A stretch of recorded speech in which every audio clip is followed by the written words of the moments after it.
Hello everyone, welcome back to my channel and don't forget to subscribe my channel. Episode के start में हमें सुखमियो को दिखाते हैं जो हुरांग मास्टर के पास होती है और कहती है कि मैं जानती हूँ कि आपको मेरा यहाँ पर रहना बिल्कुल पसंद नहीं, लेकिन हम क्या ही कर सकते हैं। और आप तो जानते ही होंगे कि शाही खानदान में रहना कितना मुश्किल है। अपनी कमजोरियाँ हम अपने घर वालों को भी नहीं दिखा सकते। और आप तो जानते ही हैं कि मैं ज्यादा बात नहीं करती और मैं सीधा काम की बात करती हूँ। हुरांग मास्टर कहते हैं कि तुम बिल्कुल अपनी माँ पड़ गई हो, सीधा मुद्दे की बात करती हो। सुखमियो कहती है कि मुझे इससे कोई फर्क नहीं पड़ता कि आप और महारानी मेरे बारे में क्या सोचते हो, लेकिन हुरांग मेरे लिए सिर्फ एक मोहरा है। शाही खानदान पर जो भी हमला करेगा उसे खत्म करने का सिर्फ एक मोहरा। मैं आपको पूरे 10 दिन का वक्त देती हूँ, उन्हें जो कुछ भी सिखाना है आप सिखाएं और उन्हें सिला का सिपाही कहलाने के काबिल बनाए। हुरांग मास्टर कहते हैं कि हम उन्हें मार्शल आर्ट सिखा रहे हैं। सुखमियो कहती है कि मुझे नहीं लगता कि इससे कुछ भी होगा, उन्हें मौत का सामना करना होगा। जो डर जाएगा वो मर जाएगा और आप उन्हें ऐसा बना दे कि मौत भी उनके सामने आने से डरे। और वैसे भी आप भी तो यही चाहते थे ना, तो आप जल्दी से ये सब कुछ खत्म करें। फिर हुरांग मास्टर याद करते हैं कि उन्होंने हुरांग असिस्टेंट के सामने ये सब बातें की थी कि ये सभी हुरांग चाहे कुछ भी कर ले, वही हुरांग जीतेगा जो सबसे ज्यादा ताकतवर होगा।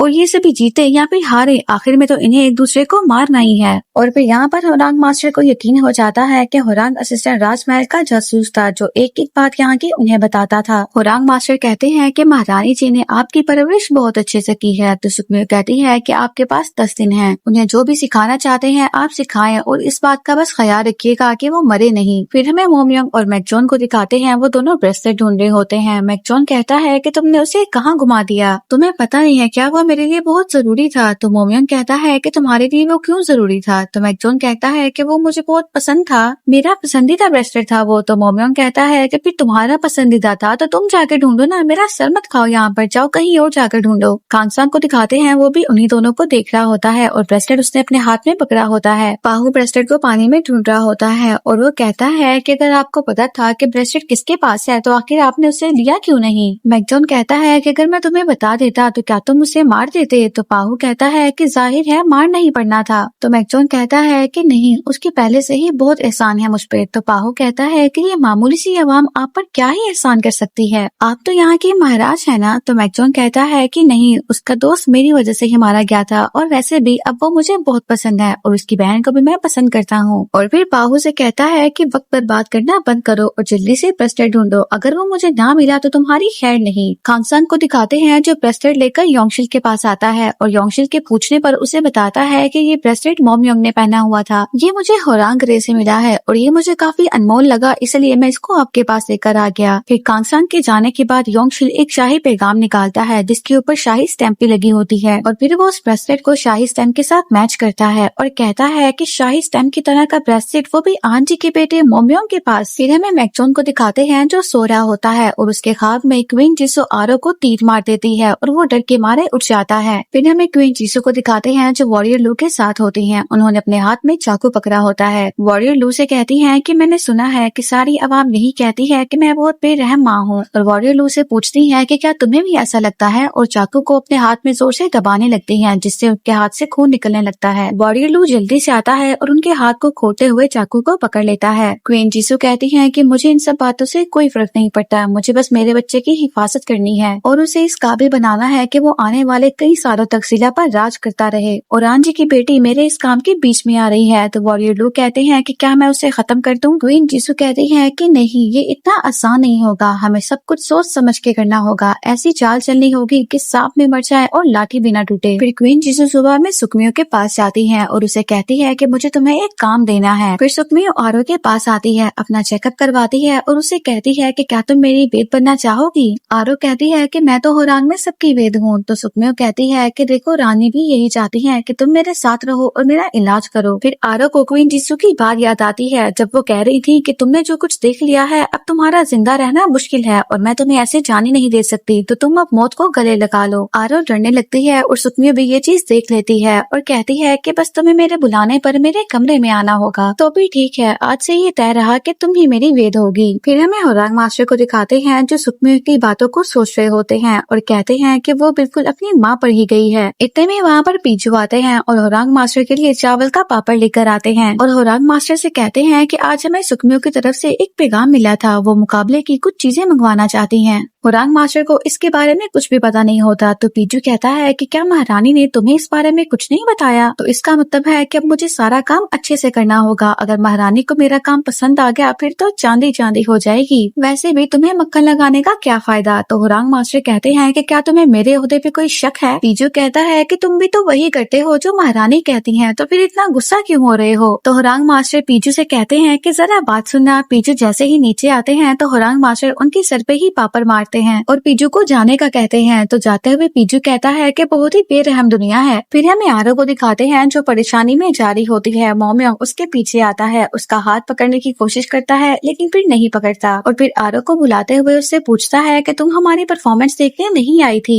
तो आरो उससे झूठ बोलने लगती है कि ऐसा नहीं है, मैं तुम्हारी परफॉर्मेंस देख रही थी। मोमयोंग कहता है कि ऐसा नहीं हो सकता, मैंने तुम्हें हर तरफ ढूंढा था। तो आरो कहती है कि नहीं, मैं एक साइड पे थी, हो सकता है कि तुम मुझे ढूंढ ना पाए हो क्योंकि वहाँ पर बहुत भीड़ होती है ना। तो मोमयोंग कहता है कि ठीक है। फिर मोमयोंग आरो को हुरांग रेख के दरवाजे तक छोड़ने आता है। आरो देखती है कि आंजी उसे लेने आए होते हैं। आरो उन्हें देखती है तो खुश हो जाती है और उनसे पूछती है कि आप यहाँ पर कैसे आ गए? तो आंजी कहते हैं कि मैं यहाँ से गुजर रहा था तो सोचा तुम्हें भी साथ लेता चलूं। आरो कहती है कि बचपन में जब आप मुझे स्कूल से नहीं लेने आते थे तो मुझे बहुत बुरा लगता था और कितना अच्छा होना अगर आप मुझे रोजाना ही ऐसे लेने आओ। तो आंजी कहते हैं कि अगर तुम कहो तो मैं तुम्हें छोड़ने भी आ जाऊं। तो आरो कहती है कि नहीं, मरीजों को देख देख कर आप थक जाते होंगे, आप मुझे अभी लेने आ गए, मेरे लिए यही बहुत है। फिर आंजी घर आकर उसी जहर को देख रहे होते हैं। फिर उन्हें युकोंग की बात याद आती है कि जीसू इस बार तो अपने इरादे में नाकाम हो गई है लेकिन अगली बार ऐसा नहीं होगा। तुम चाहे अपनी बेटी को लेकर सिला के किसी भी कोने में छुप जाओ लेकिन तुम मुझसे जीसू के वार से नहीं बचा पाओगे। अपनी बेटी को बचा लो, मैंने तुम्हें पहले भी आगाह किया था। फिर होरांग असिस्टेंट सुखमियों के साथ सभी होरांग के पास आते हैं। होरांग असिस्टेंट सबसे कहते हैं कि आज से ठीक 10 दिन बाद आप सभी होरांग एक दूसरे के साथ तलवारबाजी का मुकाबला करोगे।